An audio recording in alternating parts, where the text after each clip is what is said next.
महोदया ने जो अभिभाषण दिया है,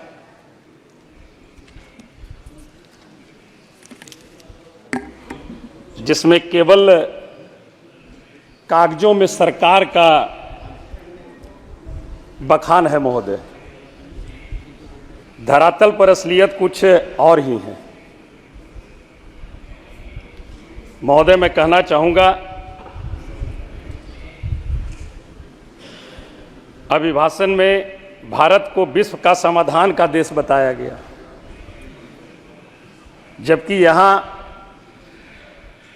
युवा बेरोजगारी से जूझ रहे हैं, गरीब मजदूर सब परेशान हैं, किसान आत्मदाह कर रहे हैं। किसानों की आय दुगना करने की बात जुमला रही, हर पेपर लीक हो रही है महोदय, हमारे छात्र परेशान हैं। जीएसटी से छोटे छोटे किसान, छोटे छोटे व्यापारी, मध्य व्यापारी परेशान हैं। पहले अपने देश की समस्या, जो विकट समस्या है, ये अगर समाधान हो जाए सरकार के माध्यम से, तो मैं समझता हूं कि बहुत ही अच्छा रहेगा। महोदय, महामहिम महोदया जी के अभिभाषण में बिहार राज्य का कोई जिक्र तक के नहीं है, जबकि बिहार की बैसाखी के सहारे ये सरकार चल रही है महोदय, कहीं पर भी कोई जिक्र नहीं। बिहार में रोजगार का अभाव है महोदय, जबकि बिहार राज्य में ऐसे संसाधन हैं जो रोजगार का सृजन कर सकते हैं, लेकिन न तो राज्य सरकार उस पर ध्यान दे रही है और न ही केंद्र सरकार ध्यान दे रही है।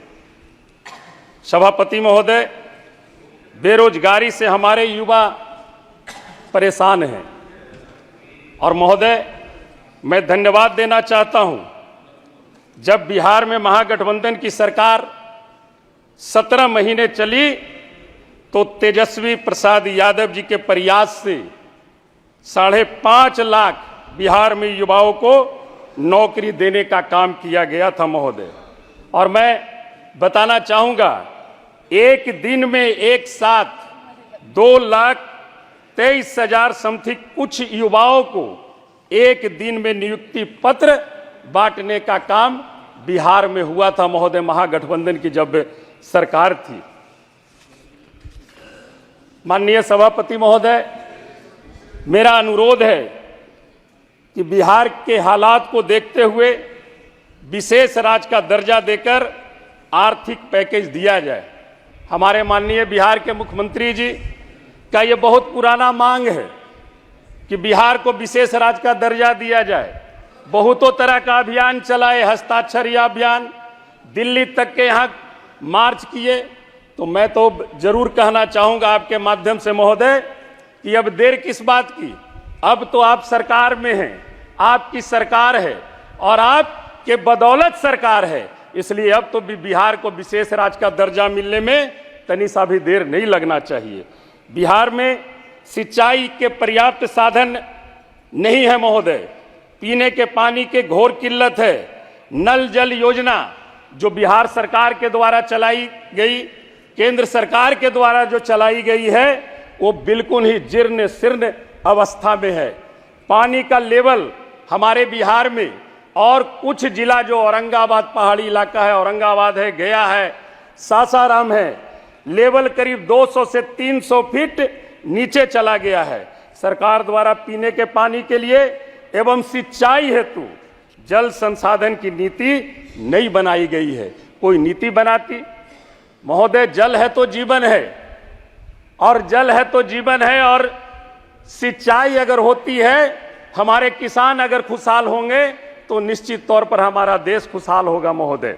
इसलिए हमारी आपसे आग्रह होगी कि जल संसाधन विभाग एक नीति बना करके सिंचाई के लिए और पेयजल की संकट को दूर करने के लिए एक नीति बना करके राज्य सरकार में निश्चित तौर पर उसको भेजने का काम करे। हमारा एक आग्रह होगा महोदय, बिहार राज्य एक तरफ बाढ़ का प्रकोप झेलता है तो दूसरी तरफ सुखाड़ का प्रकोप झेलता है महोदय। अगर दक्षिणी बिहार में बाढ़ पूरी तरह से त्राही मचाते रहती है, बहुत सारे जान माल का खतरा होता है, बहुत सारी बर्बादियां होती है। तो उसी तरह दूसरी तरह उत्तरी बिहार में एक तरफ सुखाड़ रहता है महोदय। मैं आपके माध्यम से सरकार का ध्यान आकृष्ट कराना चाहूंगा कि जो बाढ़ से त्राहिमाम होती है और प्रति वर्ष कई को हजार करोड़ का नुकसान होता है, इसके लिए राज्य सरकार और केंद्र सरकार को मिल करके एक नीति बना करके बाढ़ का समाधान और सुखाड़ का समाधान निश्चित तौर पर निकालने का काम करना चाहिए महोदय। हमारे के यहाँ कोई स्पीकर नहीं है महोदय, हमारा 8 मिनट टाइम है। हो गया, 7 मिनट हो गया। अध्यक्ष महोदय, हम आग्रह करेंगे, हमारे बिहार में जातीय गणना हुई, महागठबंधन की जब सरकार बनी तो जातीय गणना कराकर और गणना के अनुरूप वहां पर लोगों को आरक्षण देने का काम महागठबंधन की सरकार ने की थी। लेकिन महोदय वहां पर हाई कोर्ट कर करके, सुप्रीम कोर्ट कर करके उस आरक्षण को समाप्त कर दिया गया है, सरकार पुनः फिर गई है। हम आग्रह करेंगे इस सरकार से कि देश में जातीय जनगणना कराकर जातीय गणना के अनुरूप आरक्षण की व्यवस्था करे। देश और बिहार के युवाओं की स्थिति को सुधारने के लिए राष्ट्रीय युवा आयोग का गठन करें, ये हमारी सुझाव होगी और हमारी एक आग्रह होगी महोदय। हम पहली बार बोल रहे हैं महोदय, इस सदन में पहली बार जीत करके हम आए हैं, हम आपका संरक्षण चाहेंगे महोदय। खत्म कीजिए अभी 1 मिनट में। 10 वर्ष की बात न करके इमरजेंसी के नाम पर देश को गुमराह कर रहे हैं। हमें 10 वर्ष की जो आपने गारंटी दी थी, बात उसकी करनी चाहिए थी। 2014 में आप क्या बोल करके आए थे?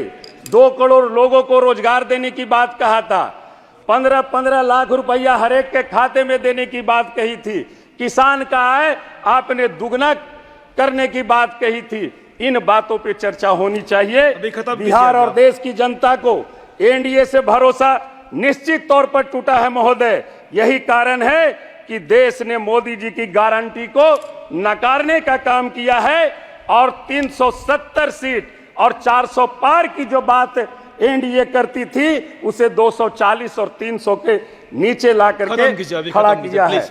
आपने हमें बोलने का अवसर प्रदान किया, इसके लिए आपको मैं धन्यवाद देते हुए जय हिंद, जय बिहार, बहुत बहुत धन्यवाद। पनोरमा ग्रुप, जो सोचता है वो करता है। आपके अपने सपनों।